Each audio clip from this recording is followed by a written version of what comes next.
This is MTG Burgeoning, and in this video we are going to update and upgrade our Scion of the Ur-Dragon EDH deck. But before we start updating, let's make sure everybody out there in the MTG that is the MTG Burgeoning community, knows exactly what Scion of the Ur-Dragon is all about. Here we have a 5-color dragon avatar, flying, of course, 4/4, and we can pay 2 generic mana to search our library for a dragon card and put it into our graveyard. If we do, Scion of the Ur-Dragon becomes a copy of that card until end of turn, and then we shuffle our library. So, a little backstory about this deck before we get started. I first debuted this build many years ago, many moons ago, during the third time I've ever participated in my LGS's Commander League. It was the third season I was playing in that, and I debuted this deck. And every time I sat down in a pod to play with this build and Scion, it never failed that a judge would have to be called over in order to explain that when this physical card, not Scion itself, but when the physical card deals combat damage to an opponent, that is considered commander damage. It's not so much what the card is saying here, but the actual physical card is the commander. So by changing Scion into any dragon ever, and it still slips in for combat damage, it is still commander damage because the physical card is our commander. Opponents would just lose their minds. I will say that was the most successful season I ever had in that EDH league.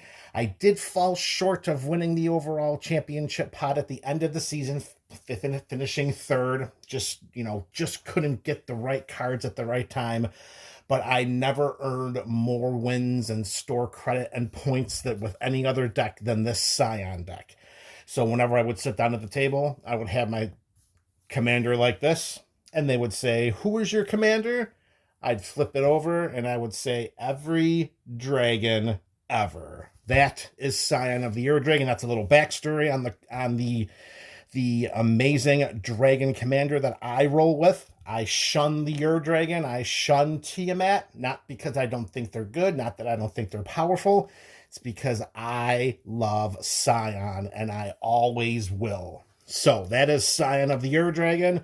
That is our Scion of the Ur-Dragon commander deck. Of course, you can find out more about this build. You can look in the description of this video. You'll find a link to the up-to-the-minute deck tech. I'm sorry, not deck tech, the up-to-the-minute deck list of this build. There is a deck tech there, which at this point is probably a little bit outdated and needs some updating, as well as the video primer series. All right, so now that I have touted the amazingness of Scion of the Ur-Dragon, let's start with the updates. All right, we've got 4 cards going in. That means 4 cards are coming out. I think it's 4. Yeah, 4.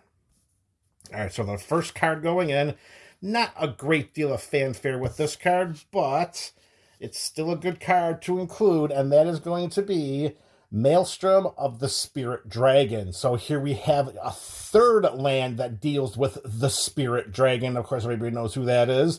With this particular land, we can tap it for a colorless mana, or we can tap it to add 1 mana of any color, and we can spend this mana only to cast a dragon spell or an omen spell. We have no omen spells in this deck right now, so this is all for our dragon spells.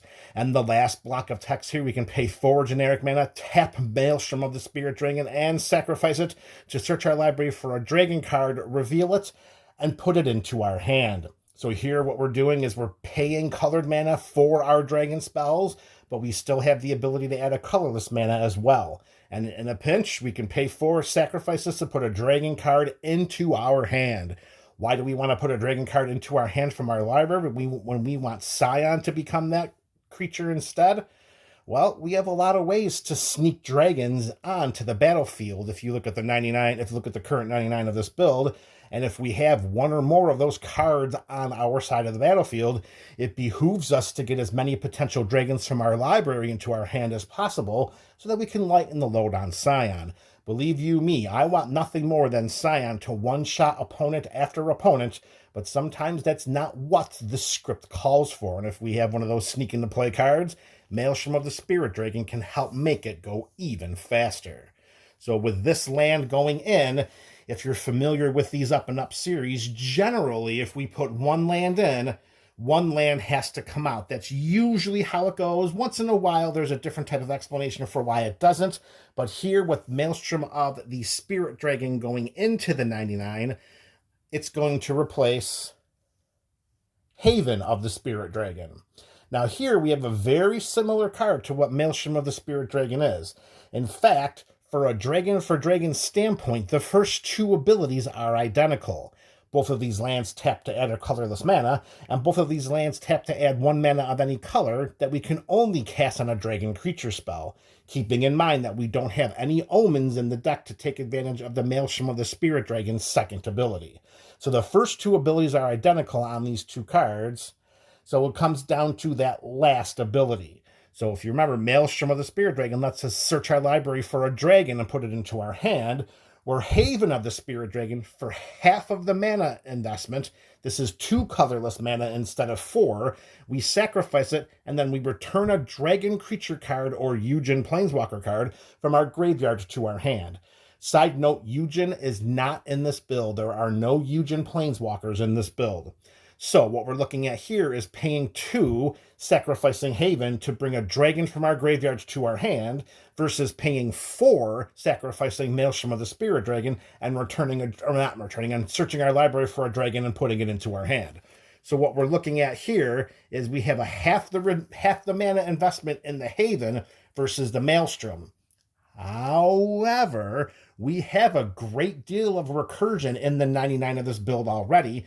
We don't have a lot of library to hand cards that we can cast. We have some tutors in here, of course, but for something that we can do like that, instant speed at the end of an opponent's turn, it seems like it would be a better idea for us to have the Maelstrom than the Haven, just to give us another opportunity to get a dragon from our library if needed, right directly into our hand.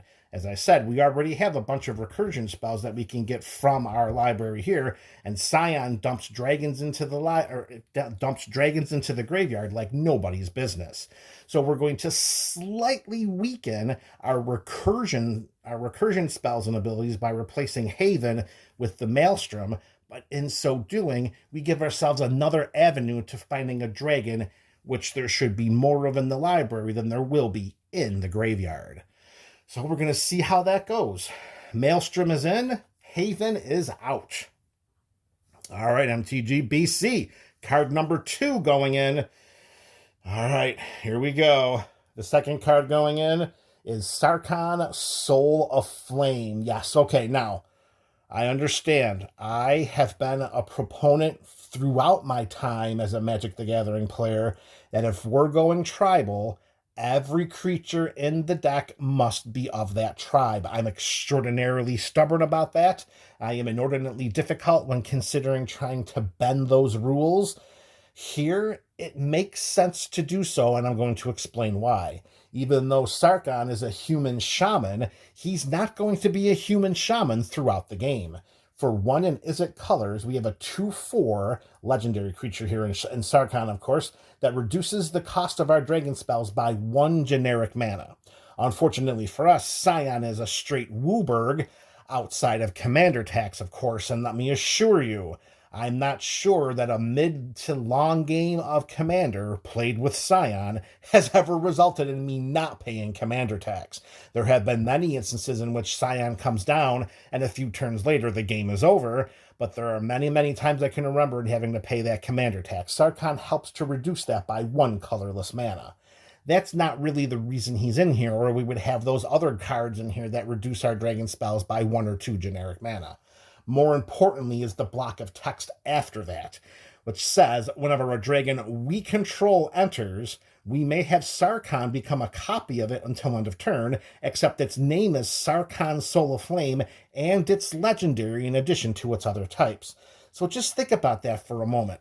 If we have Scion on our side of the battlefield, and then we cast Scion becomes a copy of Scion, but its name is Scion. It still has the pay 2 ability to search for a dragon, Granted, it's not going to deal commander damage, but still having a second copy of Sarkhan out there, I'm sorry, a second copy of Scion out there, filling the graveyard even more, having bigger flying threats all over the battlefield.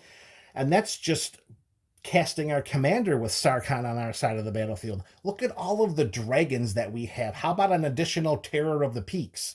What about an additional Scourge of the Throne? What about having another Ancient Silver Dragon out there that's not named Ancient Silver Dragon because it's named Sarkhan instead? Remember, we skirt the legend rule here because the name of the card is Sarkhan. It's Sarkhan's Soul of Flame. It's not the name of the dragon. So we get the dragon's abilities, not the name, and we do not have to sacrifice it because of the legend rule. Sarkhan is going to do amazing things in this deck. It is a card I want in my opening hand every single round. I'm telling you right now, he is going to be bonkers in this game. I'm sorry, he's going to be bonkers in this deck.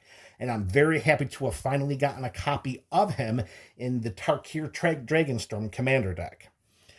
So with Sarkhan going in, something has to come out. Now, we're not going to put Sarkhan in and force out something that's going to be, very impactful from a dragon standpoint. Like I said, land for land, sure, but we're not going to shoehorn Sarkhan in and take out one of our unbelievably powerful dragons. So we have to find a different card in the 99 that may not be as impactful as Sarkhan, and we found that here in Orb of Dragonkind. So this card is coming out. It's an artifact for 1 and a red. We can pay a generic mana, tap it, and add 2 mana in any combination of colors, but we can only spend this mana to cast dragon spells or to activate abilities of dragons, which suits Scion just fine. So in a dragon sense, when we're casting our dragon spells and activating Scion's abilities, the Orb of Dragonkind will help us to ramp our mana. We have to pay a mana each time, but by tapping the artifact, we gain a mana. So we're investing 1 mana in the activation cost, and then we're getting 2 mana in any combination of colors. So it does act as a restrictive form of mana ramp, but again, we aren't looking to cast many dragon spells. We have so many ways to cheat dragons into play via, sneak attack or monster manual or recursive spells from the graveyard. So to include in a mana rock that's specifically geared to ramping mana into dragon spells or the activated abilities of dragons, but here it's more about the dragon spells is the reason why we're taking it out.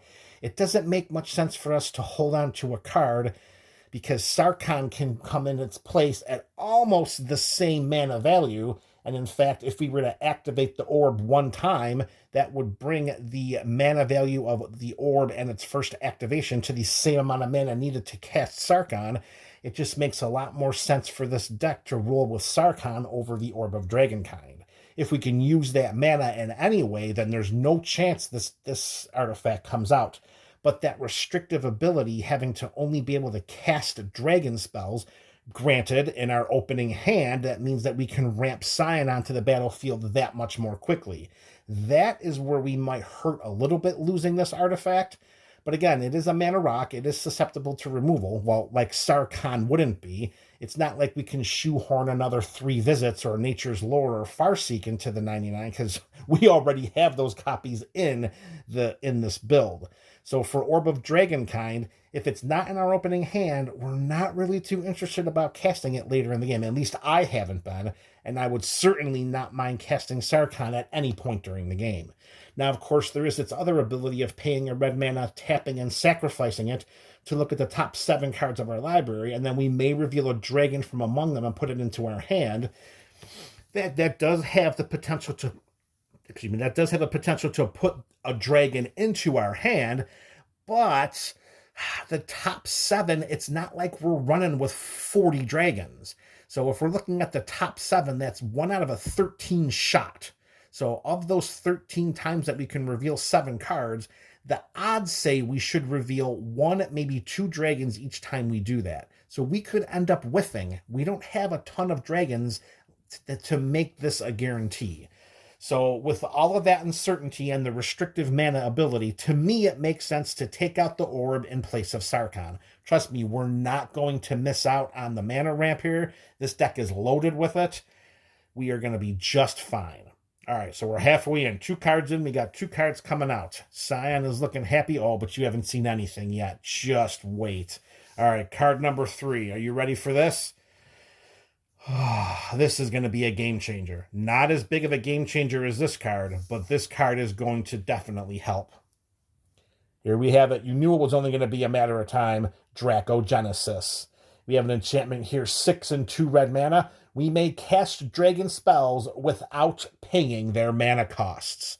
Just think about that. 8 mana into an enchantment. We have dragons in the 99 of this build that cost more than 8 mana. We get this enchantment onto the battlefield.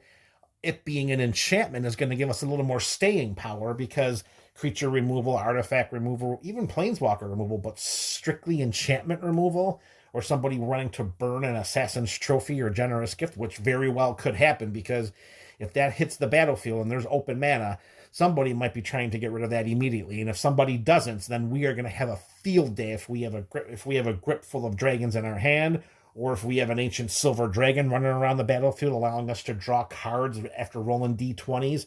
But being able to cast dragon spells without paying their mana costs, note that it does not say they have to be from our hand. That removes the ability of needing to pay, and that removes the requirement of having to pay Scion's mana value. We just use the Dracogenesis, get Scion onto the battlefield, cast dragons from our hand. Game changer, because that allows us to leave our mana up. Maybe we have a handful of removal, or we're playing with some protection, or it allows us to tap our abilities for some fire breathing on our dragons, or it just frees us up to continuously utilize Scion's ability. I mean, I don't have to go on too long to explain why casting dragons for free is going to be a great card to include in this deck. I can't wait to get that onto the battlefield. 8 mana, that's not an imposition. We're not roadblocked by that. For goodness sake, I've had to cast Scion for over 11 mana. We're not going to have trouble putting 8 mana into an enchantment. I would recommend, just for the purposes of caution, if you're planning to put a Dracogenesis in your dragon deck, don't cast it unless you have some dragons in your hand. You just don't want to throw it out there. Don't have any dragons in your hand. Let all your opponents take their turns, and maybe somebody casts a sorcery speed removal to get rid of your Dracogenesis. Make sure you got some dragons in your hand first, or at least get Scion into play, or your dragon commander if you're rolling with, the Ur-Dragon, which is the most popular dragon commander, or Tiamat. All right, so with this high-powered enchantment going into the 99, it's going to replace Scroll Rack. Now here, there's a little short history here with Scroll Rack, which we'll get to, but let me explain what this artifact does first. Two colorless mana gives us an artifact that lets us to pay 1 generic mana. I'm sorry, not 2 colorless mana. I said it the wrong way.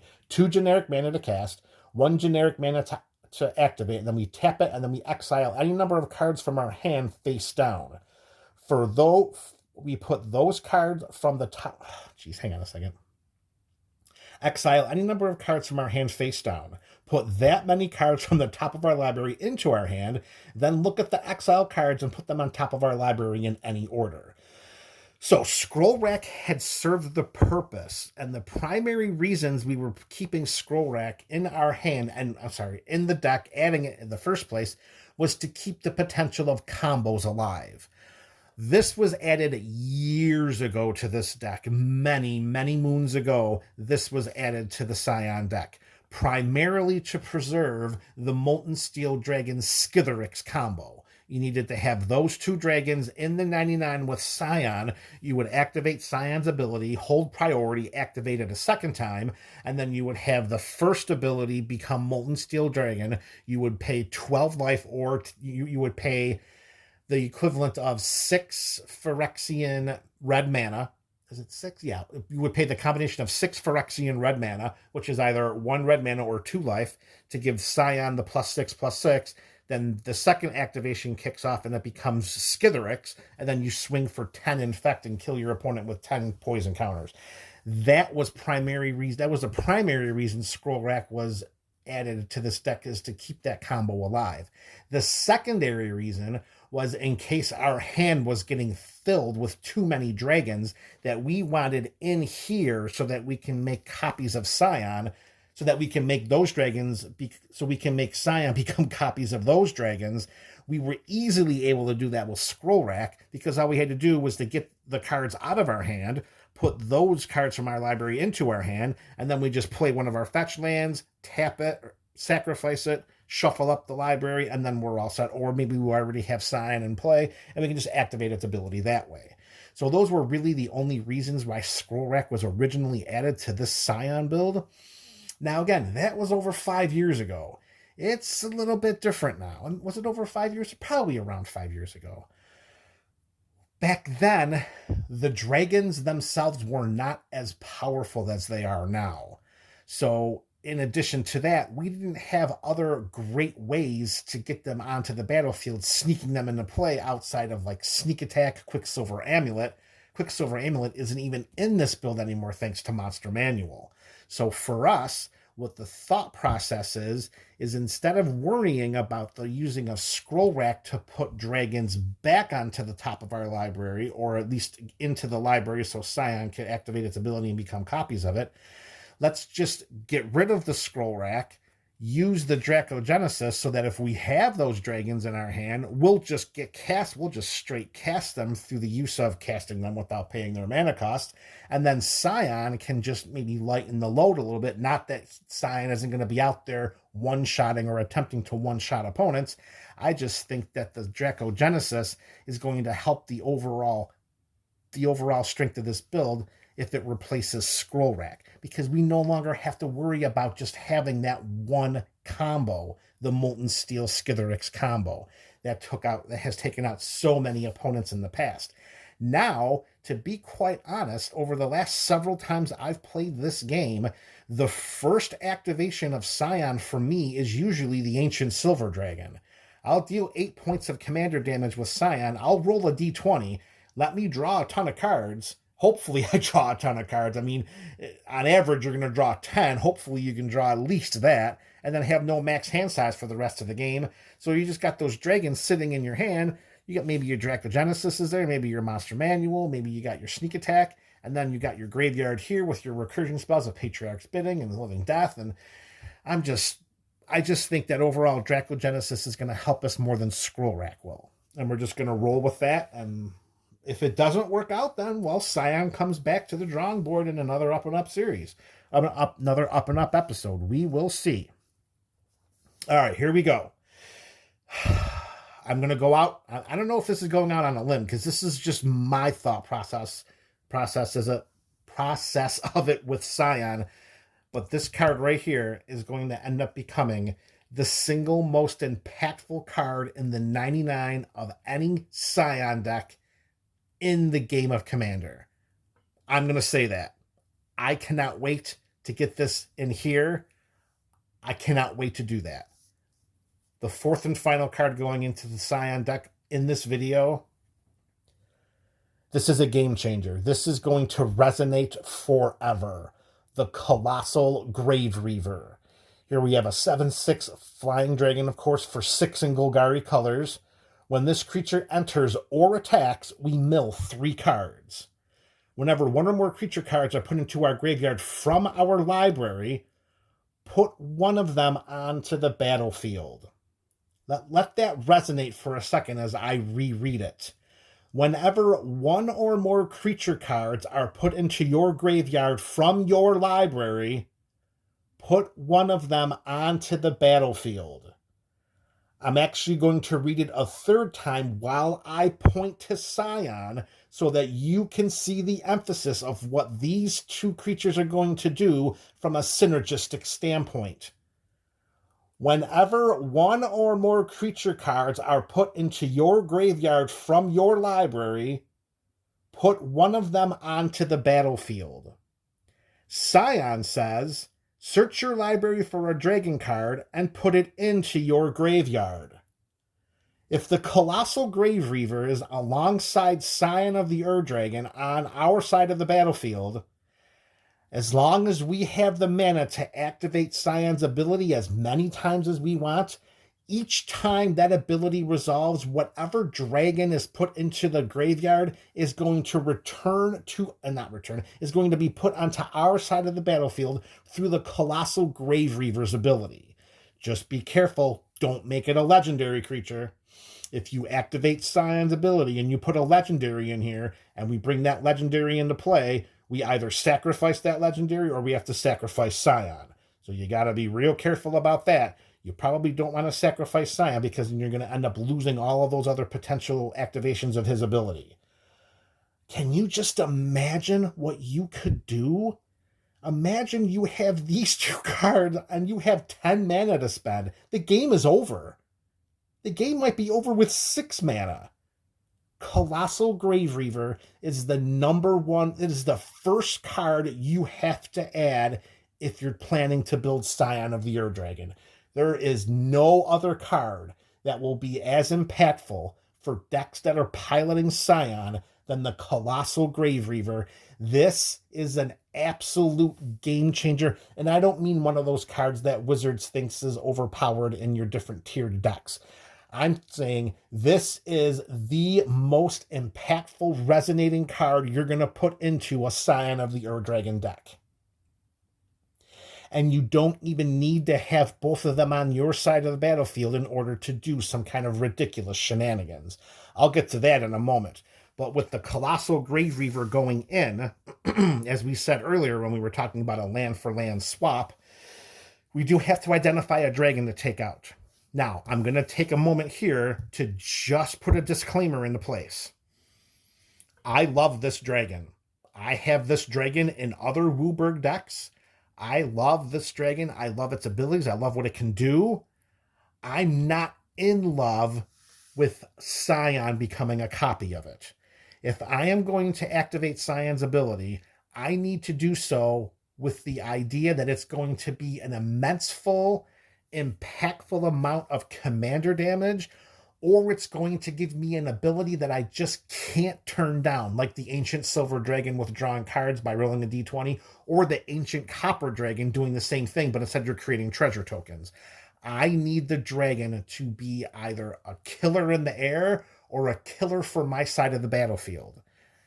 I love this dragon. I really do. I just am not in love with Scion becoming a copy of it. And I don't want to put a dragon into this deck that I don't feel infatuated with Scion becoming a part of, or with Scion becoming a copy of. So with that in mind, Colossal Grave Reaver is in, and the two-headed Hellkite is coming out. Don't kill me in the comment section. Let me explain. We have a 5/5 Flying Menace Haste for one generic and Wooburg mana. And whenever two-headed Hellkite attacks, we draw 2 cards. Now, we have the haste, which is important if you're trying to build a Voltron commander, so that is important. So, clicking on or activating Scion's ability for a hasteful creature, it's a good idea to do that. Menace, well, that's just another form of evasion. Our commander already flies, and giving the ability to fly and menace just makes it even more difficult to block. So haste, flying, menace, those are great keywords you want to have for your commander if you're looking to defeat an opponent through commander damage. Where we're a little tripped up is it's just a 5/5. And it's going to be hard to take this in, but 5/5, that's one of the smallest dragons in this deck.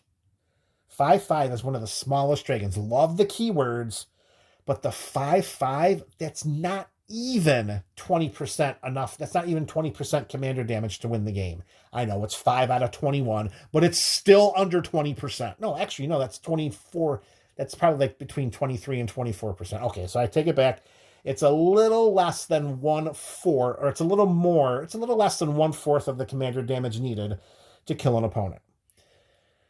And whenever it attacks, we draw 2 cards. So what we do is we activate Scion's ability before we send it into combat. It resolves, it becomes a copy of two-headed Hellkite. We attack an opponent, hopefully we deal 5 points of commander damage, we draw 2 cards. One of the best things about Scion, and what we really want to try to focus on, is we're not completely in love with the attack trigger.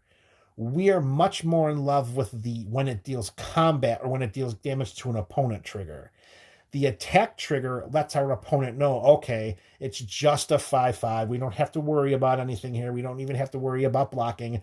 I want the opponents to think about all possible variables. So more often than not, I don't even activate Scion's ability until either blockers have been declared or the opponent tries to target it with removal or some kind of an ability, or if the opponent says no blocks. Here with Two-Headed Hellkite, we kind of have to already become a copy of it in order to get its attack trigger. So the opponent's going to know what's already coming. I know it seems like I'm really splitting hairs after splitting hairs after splitting hairs of trying to explain why I'm taking out such a good dragon. Two-Headed Hellkite, I said, it is a great dragon. I love this dragon. If you have the Ur-Dragon as your commander, if you have Tiamat as your commander, you are playing with that card every day of the week, and you are playing with that card twice during Friday Night Magic. For me, in a Scion build, I'm not considering... The Two-Headed Hellkite is probably not even a top 15 consideration as a single dragon that I would turn Scion into a copy of. And if I can replace that with the Colossal Grave Reaver, which, let's face it, is going to be right up there near the top of the list with Ancient Silver Dragon, with the Ancient Copper Dragon, with the potential combo of Molten Steel Dragon and Skithiryx, and with the Dragon Tyrant, if we have 5 red mana open for a quick commander double striking, you're out of the game because you took 22 points of combat damage combat phase. Yeah, I'm gonna make that move, and we're not gonna miss the card drawing ability because we have other ways to get cards into our hand if we need to. So that's what we're gonna do. We're gonna replace the Two-Headed Hellkite with the Colossal Grave Reaver, and we're gonna see how that flies. You tell me. You look at the current 99 of this build. You tell me what dragon would you take out instead of the Two-Headed Hellkite, why you would do that, and how this dragon interacts with Scion better than the dragon you would take out. All right, one last little synergy I want to share with all of the Scion fans out there, and for any fans that are looking to maybe start building a Scion deck, this is what you need to do. You get your commander as Scion. Oh, beautiful. Card number 1 you're going to add is the Colossal Grave Reaver. You don't even need to have both of these cards on your side of the battlefield at the same time. If you have Scion, you're absolutely perfect. And this is what you're going to do. All right, so you're going to have Scion on your side of the battlefield, of course. You're going to have at least 4 mana available. Okay, 4 mana needs to be available. You are going to activate Scion's ability. You're going to hold priority. You're going to activate it a second time. Got me? All right, very good. So the second time that you activate Scion's ability, that's going to be the first one that comes off the stack. You're going to search through your library. Here's us searching through our library, and we are going to find one single dragon. There he is right there. We're going to find Bladewing the Risen. Bladewing the Risen is going to become a copy of Scion of the Ur-Dragon. Am I doing that? No, I did that. That's the second one. So the first copy, Colossal Grave Reaver, is going to be the second one that comes off of the stack. So we put the activation 1, activation 2. Activation 2 comes off the stack first. It goes to the graveyard. Colossal Grave Reaver's in the graveyard. Scion becomes a copy of the Colossal Grave Reaver. The first ability then triggers Bladewing the Risen. Bladewing the Risen goes to the graveyard. Scion, as a copy of Colossal Grave Reaver, sees that Bladewing the Risen is in the graveyard, returns it to the battlefield, because at the moment, Scion is a copy of Colossal Grave Reaver. Bladewing the Risen's ability triggers, that goes onto the stack. It returns Colossal Grave Reaver to our side of the battlefield. Then Scion becomes a copy of Bladewing, and we choose to either sacrifice Bladewing the Risen or Scion. Because of the legend rule, that makes it very easy. We sacrifice Bladewing the Risen. And there you have it. You have Colossal Grave Reaver with Scion on your side of the battlefield. This enters the battlefield, of course, so we're going to have our trigger we have 3 cards. 1, there's Skithiryx. 2, there's a land, and we put Skithiryx onto our side of the battlefield. You don't even have to have the Reaver in play in order to get the Reaver into play. All you need to do is to have Scion, and that is how it's going to roll, folks. I'm telling you, Colossal Grave Reaver, card number 1 to add to your Scion build. It is now the most important card you can put into a Scion of the Ur-Dragon build. All right, there you have it, MTGBC. We came, we saw, we updated. We did not update. We updated Scion of the Ur-Dragon. I'd like to hear your comments about these changes in the comment section below. This is MTG Burgeoning, your channel for every dragon ever.